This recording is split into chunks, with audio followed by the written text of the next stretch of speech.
ದಕ್ಷಿಣ ಕನ್ನಡ ಜಿಲ್ಲೆಯ ಪ್ರಾಚೀನ ಕಟ್ಟಡಗಳಲ್ಲೊಂದಾದ ಸರ್ಕಾರಿ ಶಿಕ್ಷಣ ಸಂಸ್ಥೆ ಪುತ್ತೂರಿನ ಕೊಂಬೇಟು ಬೋರ್ಡ್ ಹೈಸ್ಕೂಲ್ ಕಟ್ಟಡದ ಮಾಡನ್ನು ತುರ್ತು ದುರಸ್ತಿಗೊಳಿಸುವ ನಿಟ್ಟಿನಲ್ಲಿ ಹಿರಿಯ ವಿದ್ಯಾರ್ಥಿಗಳು ಹಮ್ಮಿಕೊಂಡ ಸಪ್ತಾಹ ಮಾದರಿಯ ಕರಸೇವೆಗೆ ಚಾಲನೆ ನೀಡಲಾಗಿದೆ.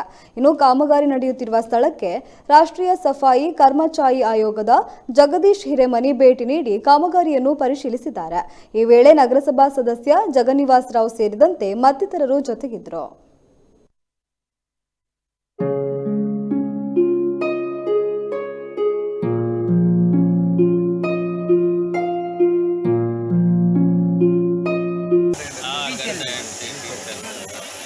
ಇದರಲ್ಲಿ ತುಂಬ ದೊಡ್ಡ ಕೆಲಸ